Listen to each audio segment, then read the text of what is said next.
The Mount Washington Auto Road welcomes you to the heart of the White Mountains, where you're about to embark on an adventure to the highest peak in the Northeast. This is the birthplace of legends, and you'll be following a path that leads through time and winds its way through woods and weather extremes. At the summit lies the Mount Washington State Park, where you'll see the home of the Mount Washington Observatory and the historic Summit Stage Office, the building where a world record wind speed was recorded in 1934. More about that later. This audio tour will be your information and entertainment guide as you travel on the oldest man-made attraction in the United States. Your driving time to the top will be approximately 25 minutes, and this tour will be your guide to the remarkable views and amazing things that have happened here since the road opened to the public in 1861. Now, before we get to all the storytelling on how this legendary road came to be, and some of the extraordinary things folks have done on it, we have some pretty important information to pass along. Among the many wonders of Mount Washington, you'll be entering the fragile alpine zone, home to numerous rare and unique forms of plants and flowers. There will be many opportunities to stop your car and walk around, so please take care to leave these special environments as you found them. It's only because others have been thoughtful in past generations that these small endangered treasures are still here for us to enjoy. If you watch your step, literally, future generations will have the same opportunity. Please only walk on the gravel trails and not on any vegetation. It's only through our continued stewardship that we can protect and preserve these treasured resources. Just imagine that this road opened to the public in 1861, and the scenes which are about to unfold before you have remained unchanged since then. Also unchanged is the need for safe driving. The road's remarkable safety record over the past century and a half is because drivers, whether in horse-drawn vehicles of the old days or the motor vehicles of this century, respect the basic rules of safety, which apply both to the trip up and down Mount Washington. As you ascend the mountain and then descend after your visit to the summit, these driving tips will help maximize safety and minimize inconvenience. Please keep the following in mind as your journey continues. The Mount Washington Auto Road has two-way traffic coming and going at all times, and cars coming down should yield the right-of-way to cars going up. Keep to your side of the road. And don't worry, it's wide enough for two cars to pass anywhere along the road. We urge you to drive up in the normal gear you would use on the highway, usually drive, or D, which will allow your transmission to normally shift as it needs to according to the grade of the road. Shift to a lower gear if your engine seems to be sluggish. Also refer to the driving suggestions you were given at the toll house. On the way back down the mountain, be sure to use the lowest gear available in order for your transmission to help brake the car and help avoid overheating your brakes. If ever there was a road that was designed for low gear, this is it. Also, avoid using your air conditioner, as this may cause the engine to overwork. There will be plenty of cool mountain air to refresh you as you continue to gain elevation. If your vehicle does begin to run hot, turn on the heater. It may sound strange, but this will actually help cool the engine. Should you find yourself driving in the fog at any time while on the mountain, turn on your headlights for the sake of all oncoming traffic. And please remember, it's a New Hampshire state law that all persons under 18 years of age must wear a seatbelt. Mark Twain once said, "If you don't like the weather in New England, just wait a minute." Well, he must have been thinking of Mount Washington when he made this famous statement, because things can change quickly and dramatically around here. Depending on the road and weather conditions, you should maintain a speed of approximately 15 to 20 miles per hour. However, your actual speed will depend on the current traffic flow and the prevailing weather. If it seems like you're holding up cars behind you, please be considerate of others and stop at one of the many pull-off areas to allow them to pass. If for any reason you need assistance while on the road, flag down one of our white and green road crew pickup trucks or guided tour vans. Our drivers will be happy to help you in any way. Now, let's get to some storytelling about this amazing place. The creation of our Road to the Sky all began back in 1853, when the New Hampshire legislature granted a charter to General David O. Macomber to build an 8-mile road to the summit. It was a challenging task he set for himself, to say the least, but he had a vision of how tourism would affect the area in the years to come. The White Mountains were beginning to gain a reputation as a vacation destination, with grand hotels being built to cater to wealthy travelers during the summer season.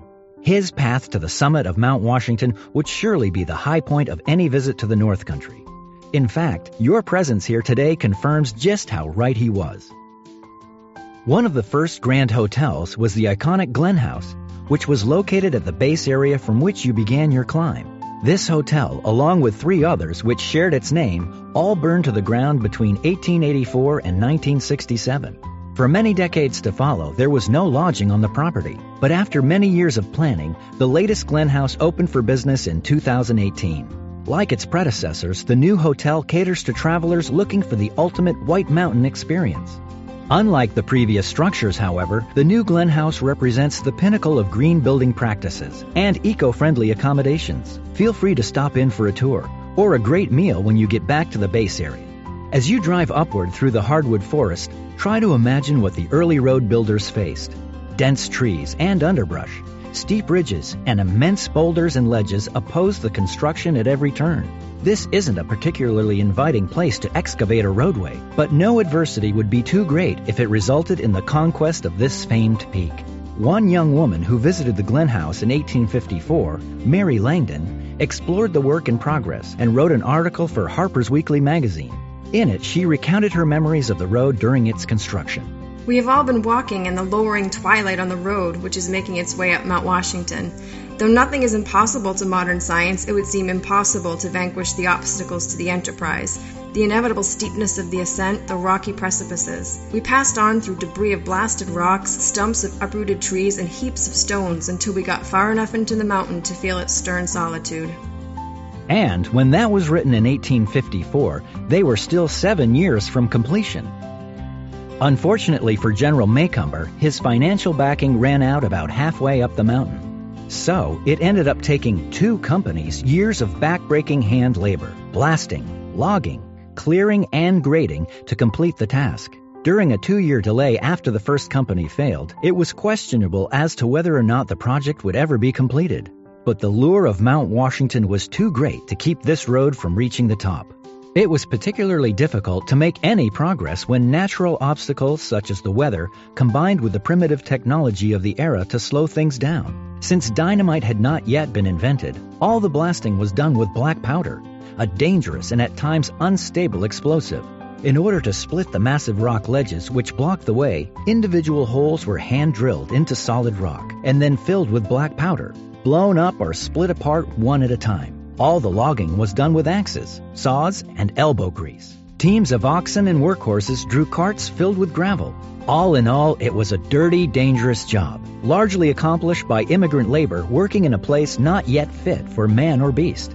But finally, on August 8, 1861, the construction was done, and done right.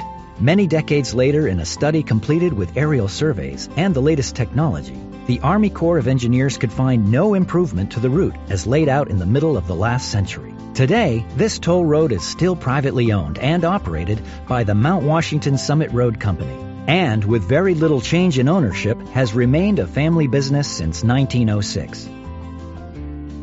As you continue your ascent, glimpses of pristine mountain vistas begin to reveal themselves, but it wasn't always that way. In fact, around the turn of the century, logging barons had virtually clear-cut much of what is now the White Mountain National Forest. The decimation of these native forests created not only fire and erosion dangers, but created such an unsightly mess that the cause of conservation was taken up by politicians, downstream mill owners, and average citizens alike. As a result, the Weeks Act of 1911 established the White Mountain National Forest, among many others. These mountains remain protected today and stand as a reminder of the natural beauty of the wilderness. It's ironic, though, that it took the near destruction of everything that you see around you to motivate the effort to save it. Thankfully, what you see today is remarkably similar to what the first adventure seekers found in 1861. It was called the Mount Washington Carriage Road in those days, and there were as many as 25 mountain wagons and 120 horses in service each day of the season. These mountain wagons were specially designed and constructed for the carriage road by the Abbott Downing Company in Concord, New Hampshire. This company manufactured the famous Concord stagecoaches, which, aside from being shipped worldwide for use in commerce and transportation, were used in practically every Western movie ever made. The carriage road mountain wagons were pulled by 6 horses and seated as many as 12 passengers. A typical trip took about 4 hours up, and though no one was in a rush in those days, passengers were at times asked to assist with one task. On windy days, those making the journey were asked to get out and collect rocks to add weight to the wagon so it wouldn't tip over in the strong winds above treeline. Though it is unmarked today, the halfway point along the road used to be a stopover for guests and horses in the old days. Here, the halfway house offered shelter and refreshments before the last long pull to the top. The ride down took 2 hours and was another adventure in itself. The steep grade and heavy loads meant that the stages wore through a set of leather brakes on every trip, as the horses, driver, and wagon fought gravity the whole way down. Also, the carriage road stages weren't alone on the road by any means. Individual hotels had their own coaches for their guests, while other folks drove the family buckboard or surrey, or rode on horseback. Then, as now, it was an active road that required the driver's full attention. As the word continued to spread, more and more people found their way to New Hampshire's North Country. New railroads continued to push their way past the lakes and into the hills, and while still a rural setting, the world had finally beaten a path to Mount Washington's doorstep. As you gain elevation, you'll begin to notice startling changes in the vegetation. Nearer to the bottom of the auto road is a typical northeastern hardwood forest, composed of maple, oak, birch, and beech trees. Further on, you'll see fewer hardwoods and more evergreens, such as balsam fir and spruce. More significantly, these trees are diminishing greatly in size, as the combination of wind, cold, and scarcity of proper soil create a difficult growing environment. Continuing upward, you are entering the crumholts, or the crooked wood zone. In some cases, these stunted and beautifully twisted and gnarled trees, with a height of only 2 or 3 feet, are more than 100 years old. These unique trees have adapted to survive in this often inhospitable location, as have a wide variety of wildlife that calls this mountain range home. Moose, black bear, and deer are among the larger species to be found near the bottom, while bobcat, beaver, porcupines, raccoons, foxes, coyotes, and countless types of birds can be found on Mount Washington's slopes. Even on the summit, mice, moles, shrews, and voles have adapted to life in this extreme environment. As your journey takes you further up the mountainside, you'll notice it has begun to get a bit cooler, and that the trees continue to get smaller. As the road goes on to its height of more than a mile in the sky, 6,288 feet to be exact, the climate changes with it, eventually reaching the equivalent temperature one might find 600 miles north of here in the Arctic tundra region. Just think about it. In the distance of just the first few miles upward, you've now traveled from the more familiar hardwood forest of our region through the crumholts to an area more like that in northern Labrador or Alaska. Here in the alpine zone of the Presidential Range, you'll find a stunning array of rare plant species, including alpine flowers, lichens, and mosses. In fact, plants like the dwarf cinquefoil live only in the White Mountains and nowhere else on the planet, and are listed as federally protected species. Many of these unusual plants, though small, are very old, with some varieties not flowering until they are 20 or more years old. Many experts believe that the mountain landscape you're viewing is more than 10,000 years in the making. So again, we ask that when leaving your vehicle to explore the mountainside, to please be aware that the endless vistas are only one of the most obvious wonders here. There is also an amazing world right at your feet, which if not cared for could be lost forever. Never pick or step on any flowers, and when out of your vehicle above treeline, please step only on defined pathways. With your help, our fragile ecosystem will be something to marvel at for centuries to come. Scientific interest in Mount Washington has been ongoing for more than 200 years. In the last century, just the novelty of being here was enough to inspire whole books. One famous writer of the mid-1800s, Reverend Thomas Starr King, had this to say about the mountain's various climates. I send you a greeting this morning from the cupola of New Hampshire. If perchance you are suffering from the heat when this missive reaches you, let your eyes cool themselves by reading that just outside the tip-top house, the mercury is at 34 degrees. The ride from the glen was very easy. We rose indeed by climate as well as ridges. It was July at the base, late September on the ledge, and November at the apex. The tip-top house he refers to was built in 1853. You'll see it in just a bit. It's the only original summit building that survived the Great Fire of 1908. The summit today has evolved greatly from how it all began so long ago, but it's always been a hub of activity for travelers to the White Mountains. The summit community in the 1890s was a very busy place. It featured a large hotel, stage office, railroad station, and even its own newspaper called Among the Clouds, the first and only newspaper ever to be published on a mountaintop. All visitors to the peak had their names published in its pages, along with local news and gossip. The daily editions used to make their way down the mountain along the cog railway track on a contraption known as a slide board, or more popularly called the Devil's Shingle. Real history was made again in 1899 when a little-known inventor named Freeland O. Stanley drove his locomobile up the road. He did it for publicity, hoping to build a name for his fledgling company that he had just sold. Stanley began his expedition from Newton, Massachusetts, with the goal of finishing on the top of Mount Washington. The automotive age was dawning, and on August 31st, 1899, an unlikely little vehicle looking like a horse-drawn buggy without the horse became the first motor car to climb the mountain. As noted in Flora Stanley's account of the adventure, their journey received more laughter than laurels, as motor vehicles were still a virtually unknown sight to the general public. The amazed responses of the villagers along the way, combined with the success of the Mount Washington ascent, proved the value of this well-conceived publicity stunt. But few realized that Stanley's vehicle was the first of many that would follow, and that a new age of transportation had begun. Even F.E. Stanley himself, F.O. Stanley's twin brother and partner, wasn't sure of what the new invention would be capable of. As expressed in an 1897 letter to his wife, after one of their horseless carriages nearly caused an accident in town, he stated, "I wrote you some time ago about motor carriages. Well, I'm building one. I'm making all the plans, and it will be 4 inches wider and 5 inches longer than our best buggy was. It will cost me about $500. It will not be afraid of a steamroller and will have no bad habits. It will stand without hitching, and perhaps that is all it will do." Well, as history has shown us, it did much more than simply stand still, as did the Stanley brothers, who went on to create the still famous Stanley steamer, among many other inventions. You will soon be approaching the summit. If it's a clear day, you're enjoying some of the most magnificent views to be found anywhere in the United States. If it's not a clear day, then you are truly learning what it means to be among the clouds. In either case, the summit community welcomes you. While you're here, visit the historic Tip Top House, which holds the record as the oldest summit building, standing since 1853. The Sherman Adams State Park building will offer you a top-of-the-world perspective from the observation deck, with hot meals and restrooms inside.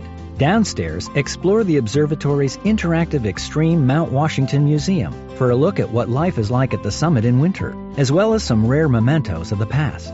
And be sure to visit the historic Summit Stage Office and Gift Shop, which is where the observers huddled together while measuring a world record wind speed in 1934, an unbelievable 231 miles per hour. You won't have any trouble recognizing which building it is. It's the one that's chained to the ground. If your headlights are on, be sure to turn them off before exploring the summit. You should be coming to the parking area pretty soon, so save the rest of this tour for when you begin the trip back down. Enjoy your adventure at the top of New England.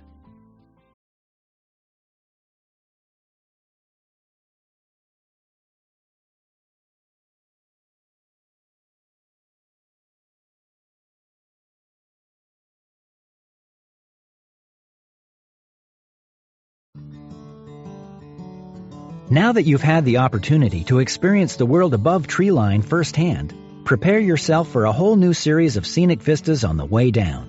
To your left, you'll see the Great Gulf Wilderness, a glacial cirque of more than 5,500 acres that was officially designated a wilderness area in 1964. This wilderness classification is especially important as it protects this vast area from any form of man's intrusions. No timber harvesting, mining, or buildings of any kind are allowed. And with the exception of a few hiking trails, only the forces of nature are at work in the Great Gulf Wilderness.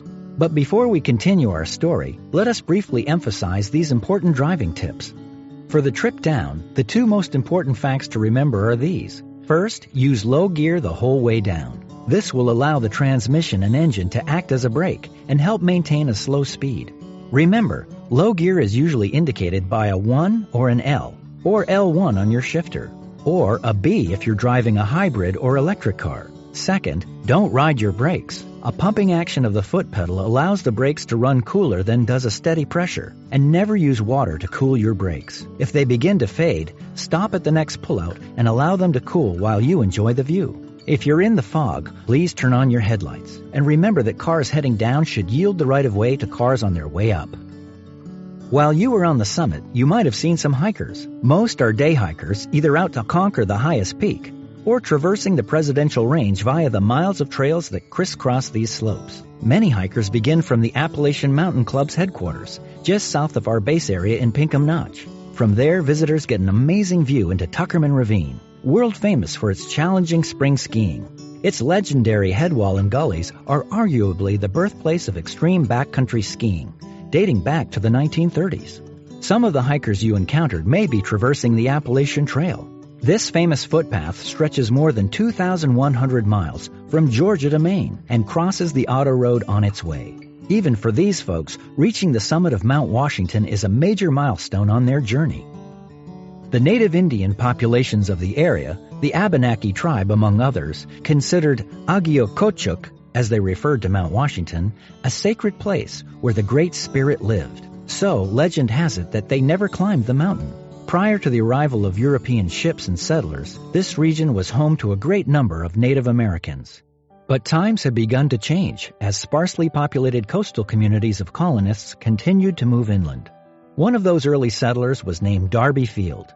In 1642, after seeing the shining summit from a ship off the coast of Maine, he set out in search of his fortune, enlisting 2 Native American guides to accompany him into the wilds of this unknown land. Darby set out by birch bark canoe near Exeter, New Hampshire, paddled up the coast into the Saco River and up to what is now Glen, New Hampshire. After obtaining permission from the local tribal elders, Darby Field and his 2 companions set out on what became the first ever ascent of this formidable mountain, at least the first ever by a European. Whether he sought riches, glory, adventure, or a combination of all 3, Darby and his guides achieved their quest and their place in history more than 350 years ago.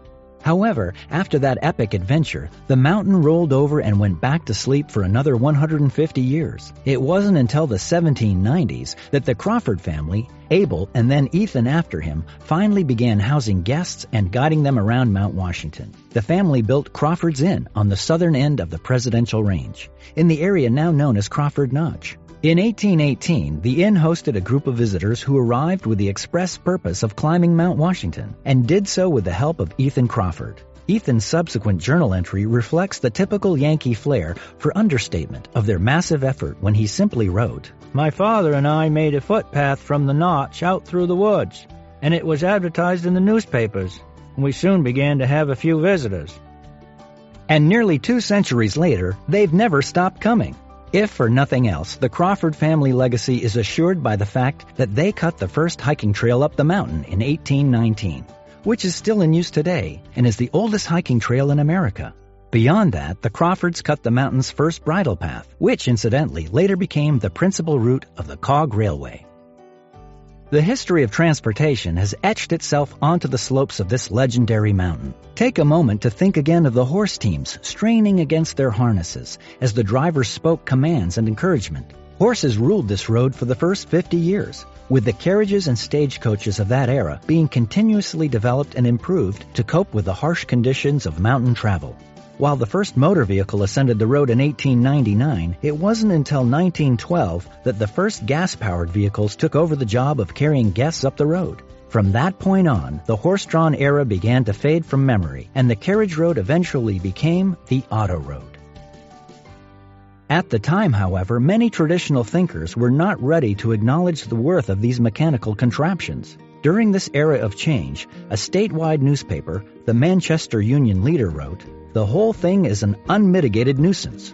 The lives and property of perfectly helpless people have been menaced for no reason other than to provide amusement for total strangers. Some drivers can be trusted. Most cannot. If these people think of coming up another year, let them stay in jail a couple of days, and everyone will be the better for it." The first motor vehicle that was used to carry passengers, a used Thomas Flyer, began the change in 1912. followed in 1920 by a fleet of Pierce arrows, one of which is preserved in the Douglas A. Philbrook Red Barn Museum next to our base lodge. These 7-passenger touring cars were extremely durable and capable vehicles, and were used until the public started wanting a more enclosed car to protect them from the weather, whereby the auto road transitioned to using Ford Woody station wagons in the late 1930s. Throughout the 1950s and 60s, international travelogues were the vehicle of choice, before transitioning to the modern 12-passenger vans that we use today. In many ways, the evolution of transportation played itself out right on the path that you now travel. With an average grade of 12%, the auto road presented a manageable challenge for each new generation of transportation technology. Mount Washington was a test track of sorts, because if a car could prove itself on these unforgiving slopes, it could work anywhere. In 1904, one of the first motorsport events in America took place here, when the Climb to the Clouds race was contested on this road for the first time. This was 7 years before the first 500-mile race at the Brickyard in Indianapolis, and 12 years prior to the inaugural Pikes Peak Hill Climb in Colorado. Climb to the Clouds has been run sporadically throughout the years, with course records being reset 23 times along the way. Many famous race car drivers and automobile manufacturers have competed in the event during its colorful history. Among them, the legendary Carroll Shelby in 1956, driving a Ferrari 375 GP. The 1904 event set the benchmark at 24 minutes, 37.6 seconds, with a stunningly fast drive by Harry Harkness in his 40-horsepower Mercedes. That equated to an average speed of about 18 miles per hour, which is fairly close to your average speed today, albeit Harry's drive was on a fully gravel road, with conditions that were far less favorable than those of the current-day auto road. Fast forward to the 2017 Climb to the Clouds, where Travis Pastrana set an unbelievable time of 5 minutes, 44.72 seconds in his 600-plus horsepower factory Subaru rally car. Travis's average speed was just under 80 miles per hour, with top speeds approaching 140 miles per hour. As you drive along in your vehicle, try to imagine these two scenes in your mind. First, picture the early cars with their 15-horsepower engines straining to make the grade. And then the other extreme, the high-powered race cars of today that reach triple-digit speeds on the same turns you're negotiating right now. Throughout history, the most daring of racers have tried to capture the speed record on Mount Washington, where horse-drawn wagons took 3 to 4 hours to make the ascent. Early autos did it in just under 2 hours. The most recent racers have shaved the time to well under 6 minutes, though they don't get much of a chance to enjoy the fantastic views. If it has been clear and sunny for you here today, consider yourself lucky. The weather on Mount Washington is generally more interesting than that. It isn't just that the weather can change quickly here, it's that this mountain seems to generate its own climate and environment. Sure, the weather on the mountain generally aligns itself with the 4 seasons, but it overlaps them a lot more and mixes them together. Rain, snow, and sun make the rounds based more on random chance than what the calendar says. Some days there is rain in the valleys and beautiful sun on the mountain, or vice versa. Some days clouds fly by close enough to touch. Other times, an undercast develops, where a blanket of clouds shrouds the lowlands, and the summits of the taller mountains protrude like islands in a sea of white. Hundreds of inches of snow fall here each year, and hurricane-force winds blow on more than a few occasions. And then there's the fog that's thick enough to chew. This and more make up what we call Mount Washington weather. It is both the diversity and extremes in the weather on this mountain that have made it a center of meteorological studies since the mid-1800s. The Hitchcock-Huntington expedition was the first to winter over on the summit in 1870. It was a remote, harsh winter wilderness, which exposed these scientists to conditions they couldn't have imagined. The U.S. Signal Corps took over from 1870 until 1892 and experienced many of the same conditions that the current members of the Mount Washington Observatory staff contend with. This journal entry from Sergeant Isaac Burke in the 1875 logbook details a difficult evening for the early observers. January 27, 1875. Coldest of the season, 46 below. The wind is blowing a hurricane and has done so all through the night past. Hard work today to keep warm. The wind and cold penetrate every cranny. Enormous drifts have formed about the building, and as fast as the passage is cut out and the windows cleared, the wind drives in snow to fill up the gaps. The coal is far from being good and is full of rocks and clinkers. Respectfully suggest that good coal and another heating stove be purchased. If such weather as this is to continue, it would be wicked to keep men in such a dwelling. It can be assumed that good coal and another stove weren't purchased because winter occupation ceased in 1890. It took 40 years to round up another crew of dedicated weather watchers, but in 1932, Alex Mackenzie, Joe Dodge, Bob Monahan, and Sal Pagliuca staked a new claim on the summit, and the Mount Washington Observatory began round-the-clock weather observations that still continue to this very day. Then came a day that no one expected, a day that has gone down in history and has made Mount Washington famous. It was April 12, 1934, and world record winds of 231 miles per hour blew over the summit of Mount Washington. Pagliuca's logbook entry for that day tells the story. "We've been taking turns knocking ice from the anemometer post. Shortly after 1 a.m., I set out to clear the ice again and disappeared into the fog on the roof. I felt the full blast of the 200-mile-per-hour southeast wind on my face. Kneeling on the platform, I pounded the foot-thick ice accumulation with all my strength, but alas, wasn't making much impression on the rough frost." On that day, Mount Washington earned another place in history and was forever nicknamed the home of the world's worst weather. Because of this, various companies and scientific institutions have tested everything from jet engines to paint to winter clothing. It's because of the reliably harsh extremes of Mount Washington weather that so many different types of tests have been done here in the past and will continue to be performed in the future. In a typical year, the temperature averages 27 degrees at the summit. The winds, although averaging 35 miles per hour, exceed hurricane force on more than 100 days out of the year. The summit is in the clouds more than 60% of the time. The snowfall averages 281 inches per year, although more than 500 inches, that's more than 47 feet, fell in the winter of 1968 and 1969. Below treeline, the Great Glen Trails Outdoor Center uses the road as part of its cross-country ski trail system and runs winter tours in our specially designed Mount Washington snow coaches. So, come back this winter for an exciting journey to just above treeline for a breathtaking look at the snow-covered Presidential Range. And we'll do all the driving.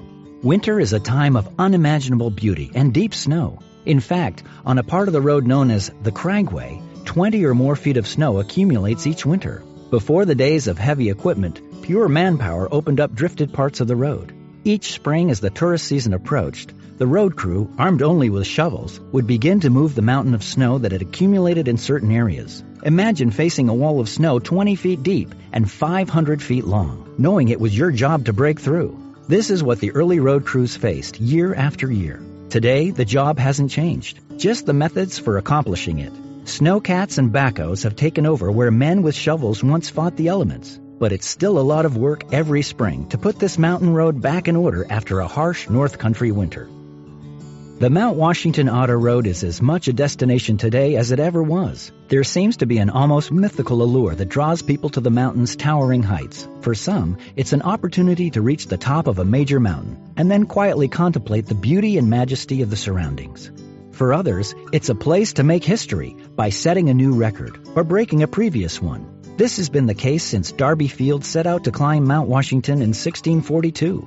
Each generation brings a steady stream of challengers, and the areas of endeavor are as diverse and unique as the individuals who undertake them.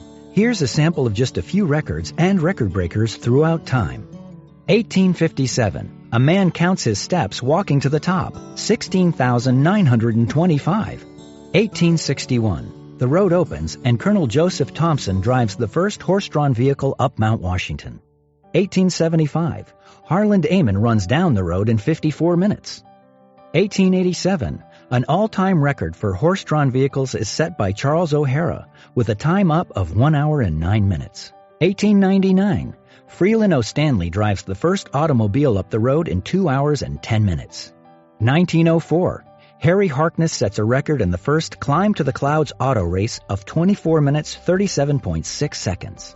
1907. The first recorded round trip is made on skis.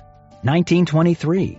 The automobile hill climb record drops to 17 minutes flat, set by Ralph Mulford in a Chandler. 1924. A Harley-Davidson motorcycle ascends in 15 minutes. 1926. Arthur Walden drives the first dog team to the summit. 1932. Florence Clark becomes the first woman to drive a dog team solo to the summit. 1934. A world record wind of 231 miles per hour is recorded on the summit. 1938. An automobile record of 12 minutes 17.6 seconds is set by Lem Ladd in a Ford V8 Special. 1950s. Alton Weagle of Walpole runs up the road, hikes up and down Tuckerman Ravine, and then rides the Cog Railway, a 30-mile trek, all in 14 hours. Weagle then goes on to climb the road barefoot and blindfolded, then backwards, then pushing a wheelbarrow carrying a 100-pound sack of sugar in it. 1975. An alternative energy regatta finds an odd assortment of vehicles powered by wood, steam, garbage, and chicken manure winding their way up Mount Washington. 1998. The Climb to the Clouds car race record drops to just 6 minutes 42 seconds, set by Frank Sprongel, driving an Audi Quattro. 2000. Thomas Danielson sets the still current bicycle hill climb record of 49 minutes 24 seconds. 2003. A Segway from Heritage, New Hampshire is ridden to the summit. 2004. Jonathan Wyatt set the still current foot race record of 56 minutes 41 seconds. 2010. Shawarge Amare becomes the fastest woman to run the road, setting a record time of 1 hour, 8 minutes, 21 seconds. 2017. Travis Pastrana shatters the Climb to the Clouds automobile record with an unimaginably quick time of just 5 minutes, 44.72 seconds. Less scientific-minded have been those who have used roller skates, llamas, skateboards, and unicycles as a method to reach the top. One New Hampshire man even claims to hold the record for the most diverse array of ascents, hiking up as Darby Field in 1642 attire with Indian guides, riding up in the road's own 6-horse mountain wagon, in a 1917 Pierce Arrow, a 1938 Ford Woody, a modern-day auto road van, a motorcycle, a race car, snowmobile, snowcat, snow coach, Jeep, and a convertible. It seems that every year someone shows up asking permission to use the road to be the first or the fastest at something on Mount Washington. In addition to the Climb to the Clouds race, annual events include the Mount Washington Road Race, a classic all-uphill foot race that draws a field of over 1,300 runners, the best of whom can run the grueling 7.6-mile course in under 1 hour. Cyclists also get their chance to conquer the mountain in the Mount Washington Auto Road Bicycle Hill Climb, where the current record stands at just under 50 minutes. You'll find a complete list of our upcoming events at mountwashingtonautoroad.com. You've now joined with the explorers, adventurers, competitors, climbers, families, and travelers from throughout time and around the world who have found themselves drawn to the top of this mountain, to the place the Native Americans called Agiokochuk. The memories you take with you are yours forever. Aside from the exciting drive, one of the most amazing aspects of the Mount Washington Auto Road is that it allows anyone of any age the opportunity to summit this legendary mountain. You've had the chance to sit with your friends and family, get some perspective on the world we live in from a place unlike any other. You've breathed in the cool mountain air and reflected on those who came before you and those who will come after, perhaps members of your own family. Enjoy the rest of your day and your vacation in the White Mountains. Visit us again sometime for another drive in your own vehicle or take a guided tour in one of our stages. When you reach the bottom, come across the street and take advantage of everything we offer at the Base Lodge. The Glenview Cafe has a spectacular view of the mountain you've just climbed and serves homemade soups, sandwiches, and other goodies. The Douglas A. Philbrook Red Barn Museum features horse-drawn and automotive stages on display, as well as historical memorabilia from the Auto Road's long history. If you're in the mood for some outdoor adventure, visit Great Glen Trails Outdoor Center, located on the ground floor of the Base Lodge. We have nearly 30 miles of trails to explore on bike or on foot, where you'll experience these magnificent surroundings in a whole different way. Bring your own bike or rent one of ours and enjoy the family-friendly trail system here at Great Glen Trails, all accessed right from the Base Lodge. During the winter months, these same great trails are meticulously groomed for cross-country skiing and snowshoeing and rated among the best Nordic ski areas in New England. If you're looking to spend some time on the water, the Outdoor Center offers half-day guided wildlife kayak tours on the pristine, placid waters of the Androscoggin River.